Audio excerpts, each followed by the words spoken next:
Hello and welcome to another video. We'll be looking at Universal Pull. Universal Pull is a 13-second long cooldown. It has a power of 0 and a range of 4. Essentially, it pulls people towards you. However, because it's a little bit finicky, it actually doesn't, have so-and-so of a good landing. So you'll pull them towards you, but there's a chance that they'll block your attack. There's a chance that they can attack you instead. So you kind of got to be careful, and you got to kind of do it before they do it. So you kind of have to treat it as if like someone's doing a charge attack against you, almost. So you have to be prepared in that sense. But yeah, it can break away Sand Shield, it can break away Water Pillar. It's an extremely fast ninjutsu for the value that it gives, since it's 13 seconds long. So, if someone breaks, if you break, for example, someone's Sand Shield and someone replaces it with a Water Pillar, technically you could make your outfit and have Flash Medicine and make the cooldown for this thing maybe roughly 10 seconds at most, maybe 9 at most. So it can come back fairly quickly if you have all the kind of cooldown related stuff, or if you have something that will give you a cooldown.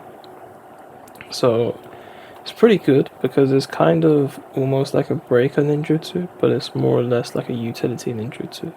So it's like a combination of both of those. But yeah, it can pull people, and it can still pull people in hyper armor, but their hyper armor will still remain, so that's an issue.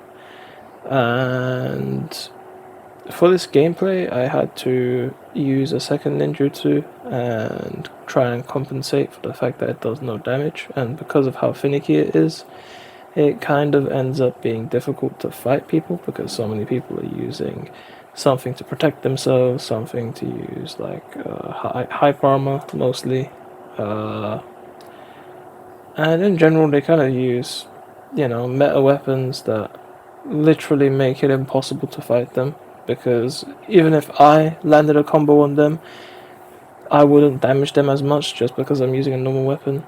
And then because they're using a meta weapon, they can literally hit me once and my entire HP bar goes down to 1. So it's quite annoying. So, I have to compensate. And because this is a showcase, I'm going to have to put something basic as my secondary ninjutsu, but I can at least show Universal Pull being in action. So, yeah, that's what I'm going to show you now. But I want to also talk about Almighty Push, and Almighty Push doesn't actually get rid of Susanoo armor, and yeah, I just wanted to mention that. But it does break away normal hyper armor. So yeah, that's pretty much what I wanted to say. I needed to make a correction last time. So Almighty Push doesn't get rid of Susanoo armor, despite it. I think previously it used to, but I guess not anymore. Same with Universal Pull. It used to break Susanoo armor, but I guess they've updated it at one point, so now Susanoo armor actually doesn't break from that. So yeah, nothing in the free ninjutsu slot can actually break Susanoo, which is quite messed up if you think about it. But yeah, that is what it is.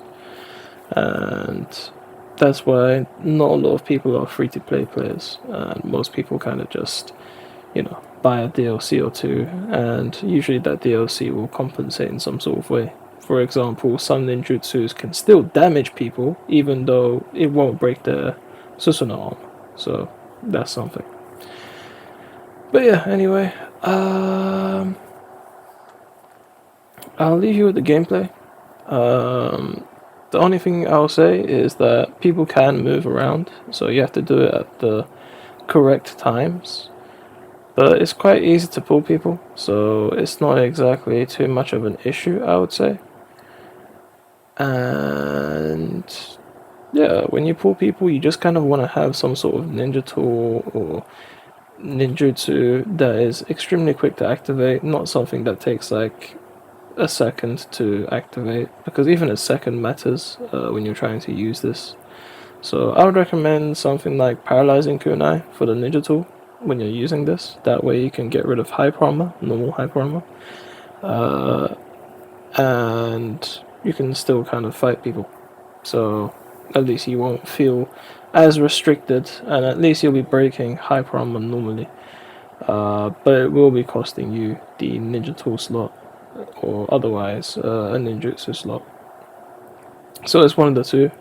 But if you're fighting someone without hyper armor, then it's a much better time, and you kind of want to use it more so for long range, or you want to get a long range and then use it rather than using it too much for close-up fighting. You can use it for close-up fighting like you'll see in the gameplay, but I personally wouldn't recommend it.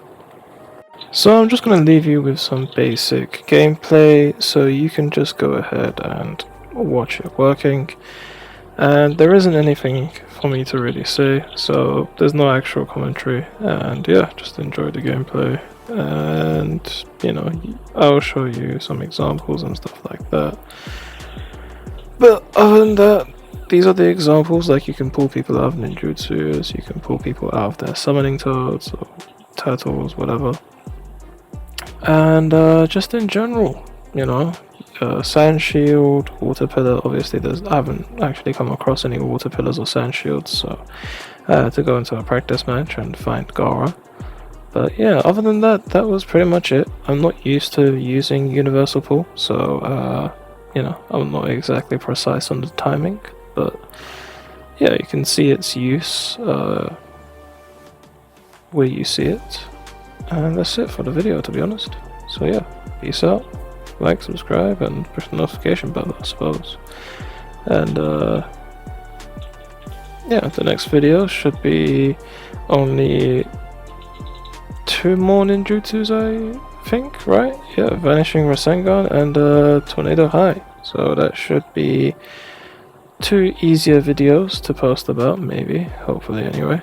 But yeah, that's it for today.